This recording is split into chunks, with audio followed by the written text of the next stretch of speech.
Bonjour et bienvenue sur la chaîne du Centre Tao. Je suis Isabelle Zovzak, thérapeute et conférencière en médecine traditionnelle chinoise, coach et ambassadrice du Tao. Et à ce titre, je vous emmène avec moi sur cette magnifique voie du Tao sur laquelle nous élevons nos consciences, nous découvrons nos énergies, l'énergie des autres, donc l'énergie du monde, ce qui est justement la façon taoïste d'élever sa conscience. Apprendre à se connaître, ce qui est le chemin pour la découverte de son âme. Et dans cette série sur les trucs magiques, eh bien, je vous donne donc des trucs de médecine chinoise qui soignent différents maux, différentes maladies, du moins les symptômes, et qui les soignent en utilisant nos énergies.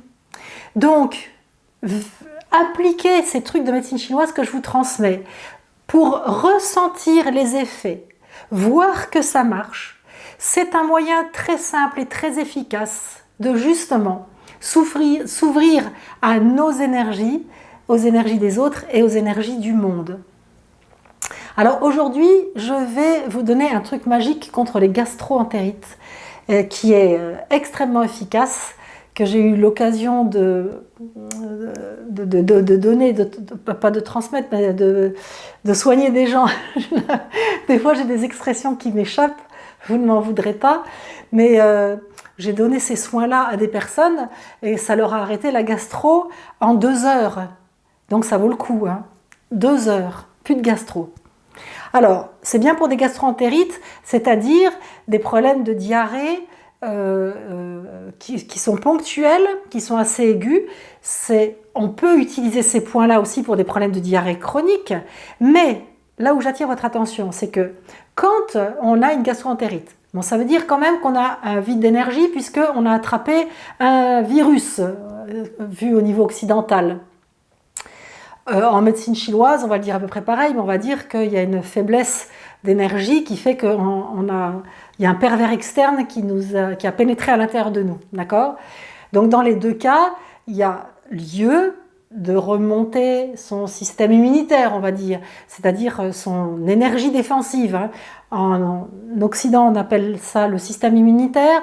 En médecine chinoise, on appelle ça le Wei Qi, c'est-à-dire l'énergie défensive qui nous défend contre les attaques externes. Donc, ça peut marcher pour ça. Par contre, si on a régulièrement des diarrhées, des selles molles, etc., même si ce que je vais vous dire va vous aider, il faut prendre conscience que là, il y a des dérèglements d'organes plus profonds et que ces diarrhées répétitives ou ces selles molles qui perdurent dans le temps, eh bien, c'est un message que votre corps vous envoie en disant « Attention, les selles ne sont pas normales, il faudrait que tu fasses quelque chose. » Donc, vous pouvez faire soit des études de médecine chinoise pour pouvoir tout le savoir, soit, et ce sera plus rapide, déjà télécharger l'e-book que je vous propose, que je vous offre à la fin de cette capsule, ou alors consulter un thérapeute en médecine chinoise pour qu'on puisse rééquilibrer tous vos organes, parce que quelqu'un qui a des diarrhées ou des selles molles pendant des mois ou des années, eh bien, raccourcit sa vie. Parce que ça démontre par A plus B qu'il y a une faiblesse d'énergie digestive, donc que le corps assimile mal les nutriments, donc il y a une moins bonne nutrition aussi bien de la surface du corps, comme la peau, les os, les muscles, etc., qu'une moins bonne nutrition des organes internes. D'où l'importance, si vous notez que vous avez des diarrhées ou des selles molles très, très fréquemment, de consulter. Et si vous voulez me consulter, vous pouvez me faire un mail à isabelle@centre-tao.com parce que je consulte des personnes dans le monde entier, certaines en présentiel ou certaines à distance. Donc quand il y a besoin de diétothérapie et de pharmacopée chinoise, c'est-à-dire de plantes pour bien se réguler, eh bien je suis tout à fait apte à vous aider, même si vous n'habitez pas à côté de chez moi. isabelle@centre-tao.com. Les choses étant posées, que pouvons-nous faire quand il y a un problème de gastro-entérite? Alors là, je vous donne des points d'acupuncture et que vous allez faire en acupression, mais je vais vous donner 2 astuces pour que ces points d'acupression puissent avoir une puissance décuplée. Alors, les points d'acupression, ce sont donc des points d'acupuncture, c'est-à-dire des entrées d'énergie. Et il y a des échanges d'énergie à l'intérieur du corps, mais en permanence, il y a des échanges d'énergie avec l'extérieur. Nos yeux nous empêchent de le voir. Mais si, projetez-vous dans l'infiniment petit, vous devenez tout petit, tout petit, tout petit, tout petit, infiniment petit, et vous êtes sur une soucoupe volante infiniment petite. Si ça se trouve, d'ailleurs, il y a plein d'extraterrestres autour de nous, mais on ne les voit pas parce qu'ils sont infiniment petits. Imaginez ça. Vous ne vous voyez même pas tellement vous êtes infiniment petit. Et vous vous baladez dans votre soucoupe volante. Vous allez passer à travers un corps humain, vous ne verrez même pas que vous passez à travers un corps humain. Vous aurez l'impression d'être dans une autre galaxie, ça on est d'accord. Mais dans l'infiniment petit, on est tellement aéré, tellement ouvert, que si vous aviez des lunettes comme ça, vous pourriez comprendre justement cet échange d'énergie permanent. Et c'est là que vous vous diriez, ben c'est vrai que avec mon énergie à moi, si je vais toucher sur des points à quelqu'un d'autre, il va se passer quelque chose, il va y avoir des échanges d'énergie.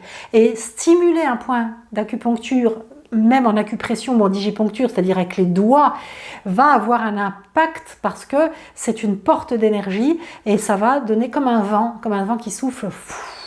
Ça va donner un effet, ça va remonter le long du méridien et ça va aller sur l'organe qui a besoin d'être régulé. C'est pour ça que je vous donne des explications pour que vous puissiez être convaincu de la pertinence de l'utilité de ce genre de traitement quand on est atteint de problèmes comme la gastro ou comme la diarrhée. Donc, quels sont les points que je vais vous conseiller? Alors, il y a un point qui est très important, qui a un impact direct sur le gros intestin, qui est situé sur le méridien de l'estomac. Il est très très long le méridien de l'estomac, hein. Il va des pieds à la tête et il passe sur l'avant du corps, notamment, oui je disais notamment parce qu'en fait il passe juste au niveau des mamelons, c'est un point de l'estomac, je pense toujours à plusieurs choses en même temps et je pensais au 18 estomac qui est quand même un point de nutrition par excellence puisque c'est par là qu'on allaite les enfants et donc ça fait partie du méridien de l'estomac. Mais avant de passer là, il est plus près du nombril quand il est plus bas. Alors, pour le trouver, il va être sur l'horizontale du nombril. Ça, c'est déjà facile à trouver. Pour trouver la verticale, parce qu'il va être à l'intersection de cette horizontale et d'une verticale. Pour trouver la verticale, je vous explique. Les Chinois ont donné des proportions à toutes les zones du corps pour qu'on puisse calculer certains points d'acupuncture en fonction des proportions.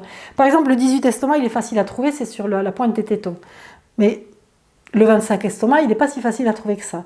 Alors, ils ont divisé justement la distance entre les deux tétons à 8 sunes, 8 proportions.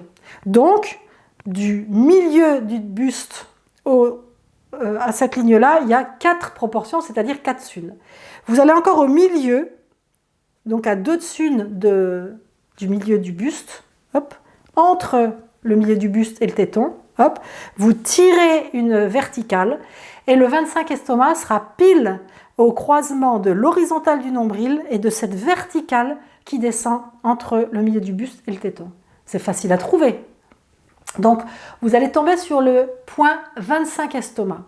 Alors, quand on le stimule simplement par acupression, on le fait en général avec les 2 pouces, hein, puisque c'est devant. Même à soi, on peut le faire les 2 en même temps. Si c'est sur quelqu'un d'autre, c'est encore plus facile. Donc, vous tournez les pouces dans les 2 sens et vous donnez des petites pressions. Faites attention parce qu'en cas de diarrhée ou de gastroentérite, ça peut être très douloureux. Il ne faut pas que ce soit hyper douloureux. L'idéal, c'est d'adapter son toucher par rapport à la sensation qu'on a soi-même si on se le fait en auto-poncture, soit, enfin en auto-digipuncture, soit avec l'avis de l'autre personne si on le lui fait. T'as mal, t'as moins mal, ça va mieux, etc. Et l'idéal, c'est que la douleur s'estompe. Mais je vais vous donner un truc après pour amplifier les rendements. Hein. Donc ça, c'est les premiers points que vous pouvez faire. Le second point que vous pouvez faire, il va justement être sur la ligne médiane qui passe au milieu du buste et qui est le Renmaï, le vaisseau conception. Et on va travailler sur un point qui a directement un effet sur l'estomac et donc l'énergie de la rate estomac. C'est le 12 vaisseau conception, le 12 Renmaï. Donc pour le trouver, là, c'est particulièrement simple. Vous mettez un doigt sur le nombril, l'autre doigt juste à la base du sternum, juste en bas, à la pointe du sternum, et au milieu, entre ces 2 repères, vous y allez et c'est le 12 vaisseaux conception, c'est-à-dire le 12 red mailles, et vous allez pouvoir aussi travailler ce point-là en tournant de manière plus ou moins vive et plus ou moins appuyée en fonction de la réponse qu'il va y avoir sur ce point. Ce qu'il y a de fou, c'est que justement, quand on a une énergie déréglée, comme par exemple dans une gastro, où l'énergie de l'estomac et des intestins sont déréglés, eh bien les points qui correspondent, bien évidemment, sont extrêmement sensibles, et quand on les travaille, cette sensibilité s'estompe et la douleur passe. La douleur va passer, mais vous allez voir comment enrayer encore plus le problème, oui, le problème aigu. Ok ? Alors, si la personne a des diarrhées qui sentent vraiment très fort, qu'elle est rouge, qu'elle a de la fièvre, et que son pouls est rapide, que sa langue est rouge, c'est-à-dire qu'elle montre beaucoup de signes de chaleur, vous allez mettre simplement une goutte d'huile essentielle de basilic sur les points. Parce que le basilic est un anti-infectieux particulièrement adapté pour les problèmes style gastro-entérite.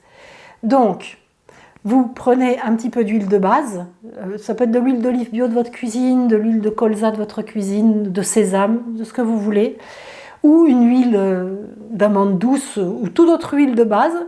Vous en mettez 4-5 gouttes et vous mettez une goutte d'huile essentielle de basilic sur chaque point. Et vous stimulez les points, vous ne faites pas que poser les gouttes, hein. Vous posez les gouttes et vous massez, ou alors vous massez et vous posez les gouttes après. Les deux peuvent être faits dans le sens où si on les pose, si on pose l'huile essentielle et qu'on masse par-dessus, au fur et à mesure du massage, l'huile essentielle va pénétrer à l'intérieur du point. Et si à l'inverse, vous stimulez le point d'abord et que vous mettez l'huile après, eh bien comme le point aura été stimulé, il va boire les effets, les principes actifs de l'huile essentielle de basilic comme de l'eau dans un puits. Hein, donc c'est à vous de voir, parce que moi je sais que masser en digiponcture un point qui est huilé, j'aime pas trop, je trouve que ça glisse. Je préfère le mettre à point. Ça c'est mon point de vue. Maintenant, vous pouvez très bien avoir une personne qui a une gastro-entérite, mais qui va plutôt avoir tendance à grelotter, à avoir des spasmes très violents dans le ventre et à rechercher du chaud, à vouloir mettre du chaud sur son ventre.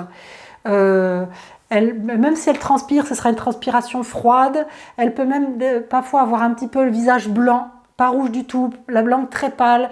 Et même si elle a une diarrhée, il n'y aura pas d'odeur vraiment très forte, comme il peut y avoir quand il y a beaucoup de chaleur. D'ailleurs, la personne qui aura des signes de chaleur à qui on va mettre de l'huile essentielle de basilic, cette personne-là, elle n'aura pas envie de mettre du chaud sur son ventre. Hein. Elle aura même plutôt envie de boire froid, par exemple, hein, parce qu'il y aura trop de chaleur à l'intérieur d'elle. Alors qu'on peut avoir une gastro-entérite avec trop de froid, c'est ce qui peut arriver quand on mange trop de crudité et que ça déclenche une gastro. Hein. À ce moment-là, on ne va pas utiliser l'huile essentielle de basilic, mais on va utiliser du moxa. On va aller chauffer ces points-là. Alors le moxa, j'en parle dans d'autres vidéo, mais je ne sais pas si c'est la première que vous découvrez ou si vous avez déjà vu mes autres vidéos, donc je vous réexplique. Ce qui me fait penser que c'est pareil pour les huiles essentielles. Comme j'ai donné certaines explications dans des vidéos, je ne me répète pas dans toutes les vidéos parce que sinon ceux qui m'écoutent régulièrement vont devenir dingues. Mais je vous invite, avant d'utiliser des huiles essentielles, à lire les notices, les précautions, les mises en garde et ne pas y aller à l'aveugle, même si je trouve personnellement que les précautions et les mises en garde sont beaucoup trop anxiogènes et exagérées. Malgré tout, informez-vous sur les huiles essentielles si c'est la première fois que vous en utilisez. J'en reviens au moxa. Alors le moxa, il y a plein de façons d'utiliser le moxa. Moi je vous montre celle que vous allez pouvoir utiliser. Il y a les bâtons de moxa. Ça c'est comme un cigare, c'est de l'armoise séchée et roulée en cigare. Donc on allume au bout avec un briquet ou une allumette et ça va flamber. Puis après il y aura une braise, il faut souffler régulièrement dessus. Le souci avec ces bâtons d'armoise là, c'est qu'ils fument énormément et ils peuvent être très dérangeants pour le soignant comme pour le soigné. Il y en a qui aiment hein, parce que c'est pittoresque d'utiliser ça. Mais en dehors du côté pittoresque, la modernité fait que maintenant on fait des moxas sans fumée. Donc ça présente comme du charbon. Alors c'est beaucoup plus long à allumer. Il faut bien souffler dessus, il faut être un peu patient parce que ça va mettre un certain temps à s'allumer. Puis après, c'est un bout de charbon avec une braise. Alors que ce soit l'un ou l'autre, on va sur les points. Alors, on peut approcher assez près, et puis jusqu'à ce que la personne, ou que vous, si vous le faites à vous-même, sentiez la chaleur qui rentre. Donc là, on peut laisser. Par contre, il ne faut absolument pas brûler la peau. Donc si ça commence à chauffer trop la peau, on recule et on revient. Et puis on regarde que la couleur de la peau ne rougisse pas, parce que ce serait ballot de ne plus avoir de gastro, mais d'avoir la peau brûlée. Nous sommes d'accord, hein. Donc on l'avance, on recule, on l'avance, on recule, ou alors on reste assez près en vérifiant que la peau ne brûle pas. Et on le fait ça sur les 25 estomacs. Il n'y a pas besoin de le faire sur le 12 vaisseaux conception. Faites-le juste sur le 25 estomacs. Dernière possibilité qui est pratique, en fait, par rapport à ce que je vous donne, hein, parce que, par exemple, on peut mettre des boulettes d'armoise piquées sur des aiguilles d'acupuncture, et puis on pique la personne, et en fait, la chaleur qui est produite par la consommation de l'armoise va rentrer le long de l'aiguille et va rentrer à l'intérieur de la personne. Et alors ça donne des résultats qui sont fameux, hein. Mais avec les moxa comme ça aussi, très bien, hein. Même en tant que thérapeute, on en fait. C'est très puissant. Et vous pouvez avoir ce genre de petit moxa où il y a un papier à détacher, et quand on le détache, c'est autocollant et ça tient super bien. Et donc, ça vous permet d'en mettre un de chaque côté, et ça ne risque pas de tomber. C'est tellement bien fait que quand ça brûle, ça tombe même pas. Ça reste debout, on risque pas du tout de se brûler. Alors maintenant, bien sûr, il ne faut pas passer l'aspirateur. Je rigole parce que je donne toujours des exemples avec des activités on ne peut plus obligatoires et nécessaires autant que peu intéressantes. Et je fais toujours exprès de donner ce genre d'exemple. C'est pour montrer que je sais à quel point les femmes sont soumises à ce type d'activité en permanence. Donc c'est un clin d'œil, hein, je souris. Il vaut mieux lire un bouquin en ayant ces moxa sur le 25 estomac. Mais l'avantage, c'est qu'on n'a pas besoin de bouger le bâton, on ne sera pas brûlé, ça va bien chauffer parce que la chaleur, elle va rentrer dans le petit cône, elle va rester là. Donc ça, c'est vraiment génial. Vous les posez de chaque côté du nombril sur le 25 estomac. Il y a d'autres techniques, mais celles-là sont les plus faciles. Ça se trouve très facilement sur internet, les moxa. Vous rentrez bâton de moxa, cône de moxa, moxa autocollant sur un moteur de recherche et vous en aurez en veux-tu, en voilà. Donc il n'y a même pas besoin de me poser la question, mais si vous avez des questions à me poser, bien sûr, vous pouvez le faire en dessous de la vidéo ou vous pouvez m'écrire à isabelle@centre-tao.com. Vous pouvez aussi avoir plus d'informations sur la médecine chinoise, la voie du Tao, sur les formations que je propose en allant sur mon site www.centre-tao.com. Je pensais à un autre truc à vous dire, et puis comme j'étais lancée, je me suis dit je termine là-dessus. Et cet autre truc, oui, voilà, c'est ça. Alors, dans tous les cas, je le redis, si la gastro-entérite perdure, alors bien sûr, il faut adapter un régime alimentaire adapté. Et ce régime alimentaire adapté, c'est pas de glace, rien de glacé, même si on a chaud, hein, rien de froid, rien de cru, hein, pas de fruits, pas de crudité, manger cuit et chaud, tout ce qui est des aliments de diète, hein, de la soupe, des carottes Vichy, de la purée de riz, enfin un congee, de la soupe de riz. C'est ce genre de choses qu'on donne quand il y a une gastro ou des diarrhées. Donc ça, c'est la base, ok ? Mais si ça dure, consultez. Si ça, ce que je vous donne ne suffit pas, c'est que il y a des choses à réguler plus en profondeur. Mais pour des diarrhées ponctuelles, pour des gastro ponctuelles, ça marche excessivement bien, c'est très puissant. Et puis, pour des problèmes de selle molle ou de diarrhée récurrente, ça soulage très bien, mais sachez que si ça soulage, ça ne régule pas vos organes et qu'il y a lieu de réguler vos organes et de faire quelque chose de plus poussé. C'était ça que je voulais rajouter. Alors, si vous voulez déjà réguler vos organes toute seule ou tout seul comme une grande ou un grand, vous pouvez le faire en téléchargeant l'e-book que je vous propose, qui vous expliquera le fonctionnement des organes, comment on peut savoir si on a un vide d'énergie de la rate ou du poumon ou des choses comme ça. Donc ça, vous comprendrez. Et puis, qui vous donne des bases de régulation de vos énergies. Ok ? Donc ça, vous pourrez le télécharger en cliquant sur le bouton télécharger le bonus à la fin de cette vidéo sur le template qui va s'afficher à côté de moi. Et puis si vous voulez vous abonner, ce dont je vous remercie, vous pouvez cliquer sur le logo du Centre Tao qui va s'afficher sur le même template ou sur le bouton s'abonner que YouTube met en bas des vidéos. Et puis, je vous le demande à chaque vidéo, merci de partager cette vidéo pour faire connaître ce genre d'astuces, évidemment, au plus grand nombre, mais aussi pour faire prendre conscience que le monde est énergie, que nous sommes énergie, que nous pouvons, en agissant sur nos énergies, agir sur l'énergie du monde pour avoir une meilleure conscience, pour faire grandir l'humanité et donc la sauver probablement, ainsi que sauver la planète. C'est-à-dire que toutes les grandes valeurs écologiques sont évidemment des grandes valeurs taoïstes et le partage en est une. Donc vous pouvez cliquer sur la flèche partager, il y a un lien qui s'affiche. Vous faites un copier-coller et puis vous pouvez l'envoyer aux personnes de votre famille pour avoir des bonnes astuces pour les gastros qui vont venir en hiver. Et puis sur les réseaux sociaux, si justement vous vous dites partageons au plus grand nombre, faisons savoir, transmettons, soyons généreux et généreuses. Vous voyez le genre. Bref, faisons rayonner la fille du soleil que nous avons dans le cœur. On se dit à très vite pour d'autres trucs magiques. Et puis toujours avancer sur ce chemin de la voie du Tao et prendre conscience, réviser, répéter encore et encore. Ça n'a pas de fin, c'est vraiment le chemin d'une vie. À très bientôt pour un autre truc magique.